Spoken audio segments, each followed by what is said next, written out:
Welcome to This Explainer.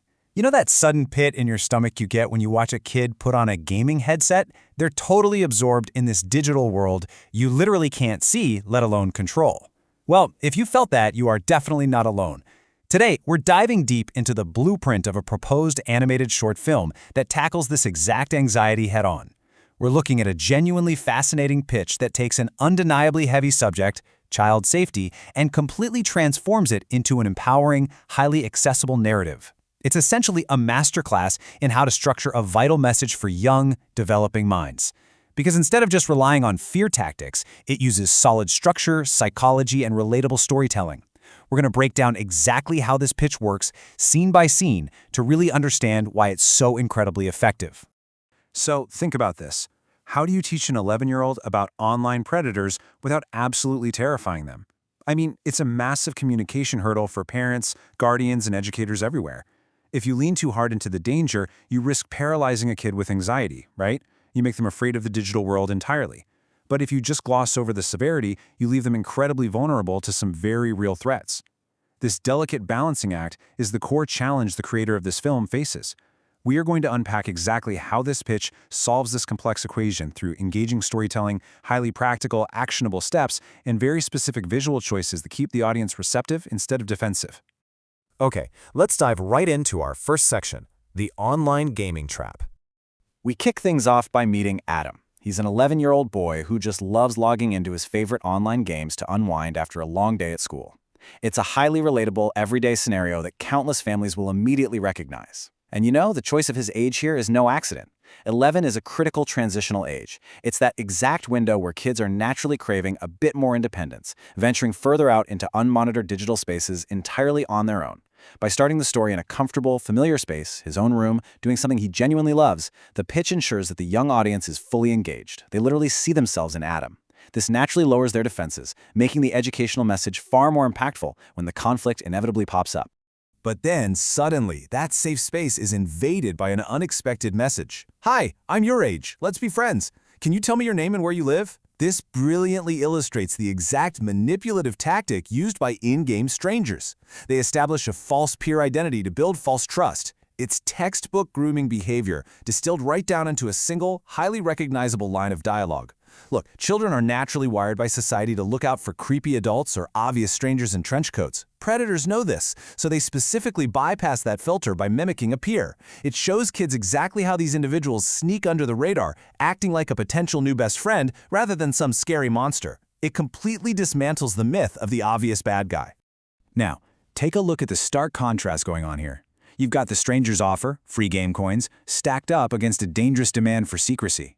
The stranger offers digital currency, which, as any parent of a modern gamer knows, is an incredibly high-value psychological hook for kids today. But in exchange for this digital gold, they demand personal information and for the chat to remain an absolute secret. This comparison breaks down the exact anatomy of an online trap, showing a child precisely what to look out for.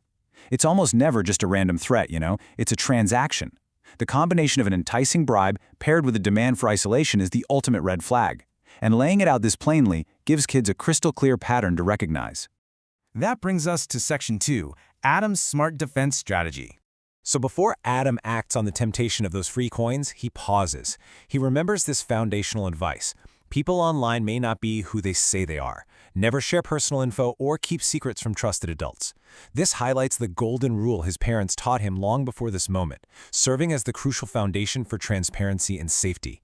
The absolute brilliance of this pitch is that it doesn't rely on Adam being some improvised superhero in the heat of the moment. No, it relies entirely on preemptive parenting. It proves that safety is really about preparation. It's exactly like teaching a kid to look both ways before crossing the street, well before they ever actually see a speeding car. The defense mechanism was installed when the stakes were low, so it automatically activates when the stakes get high. And this is where we see Adam jump into action with a highly actionable three-step response instead of replying to the stranger. Block, screenshot, tell. First, he blocks the account immediately, totally shutting down the line of communication. Second, he takes a screenshot.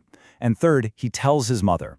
We really got to slow down and appreciate the inclusion of that screenshot step here. It is a brilliant, modern addition to internet safety. Taking a screenshot actively shifts the child's psychology, taking them from being a passive victim of manipulation to being an empowered investigator preserving evidence. This three-step process gives young viewers a concrete, easy-to-remember playbook. When they feel that sudden spike of discomfort online, they don't have to panic or figure it out on the fly. They just run this simple, well-rehearsed play. Now notice exactly how the interaction with his mom plays out next. The narrative deliberately includes this vital parental validation to reinforce that seeking help from a trusted adult is always the correct move. Adam isn't scolded. He isn't punished for encountering a predator. His mother warmly praises his smart choices.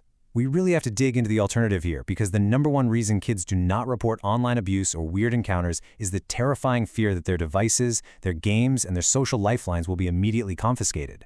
By emphasizing the mother's praise and calm demeanor, the story directly dismantles that fear. It reassures kids watching that they won't lose their gaming privileges just for doing the right thing and reporting a strange interaction. Moving right along to Section 3, Offline Stranger Danger Rules. The very next day at Adam's school, the story expertly bridges the gap from digital threats to these essential, real-world physical safety rules. This is all about transferable skills. The brilliant part of this PSA is taking what can sometimes feel like an abstract, invisible digital concept and mapping it perfectly onto a tangible, physical world scenario that kids already understand. The exact same underlying logic applies. Just as you do not take digital coins from an online avatar, you never accept physical gifts or go anywhere with a stranger in real life. It connects the two environments seamlessly, proving to the young audience that the rules of personal safety are universal, whether you are holding a controller or just walking home from the bus stop. And beautifully, the story doesn't just stop with Adam's individual experience. It shifts the impact from a single child's isolated incident to a broader, community-wide commitment to safety among peers. Adam actually shares these lessons with his classmates, and they all make a pact to stay safe both online and offline. We honestly cannot understate the power of peer influence at this age. When safety becomes a group consensus rather than just a solitary, sometimes embarrassing rule imposed by parents, it completely shifts the dynamic. It normalizes setting boundaries. It actually makes safety cool and standard behavior among classmates, making it a collective team effort rather than an isolating secret that kids feel they have to navigate completely alone. All right, let's look at our final section, the visual animation blueprint. Delivering a heavy lesson on predators could incredibly easily become terrifying for a kid, which is exactly why the creator mandates these specific stylistic choices. You have Pixar-style 4K visuals, bright, vibrant animation, friendly characters with highly expressive faces, cinematic camera movements, and uplifting background music. They all serve a very distinct, deliberate psychological purpose. This is really all about managing cognitive load. When topics get way too heavy or scary, a child's brain will naturally shut down or tune out just to protect itself.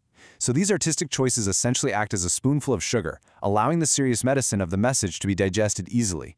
They frame a very dark topic in a vibrant, safe, and cinematic visual language that holds a child's attention while keeping all unnecessary anxiety completely at bay.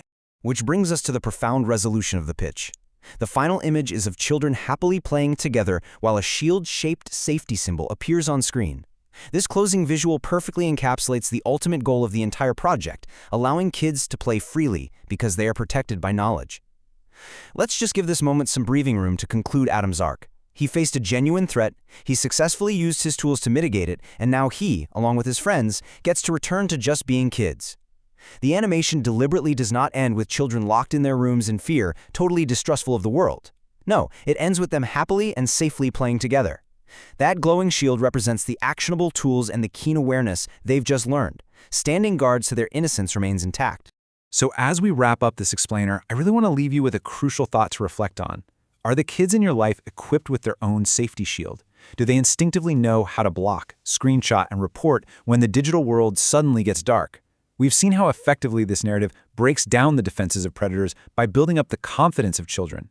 The lessons here extend way beyond the screen. Don't wait for the stranger to enter the chat. Use this blueprint, have this profound conversation today, and build that protective shield together.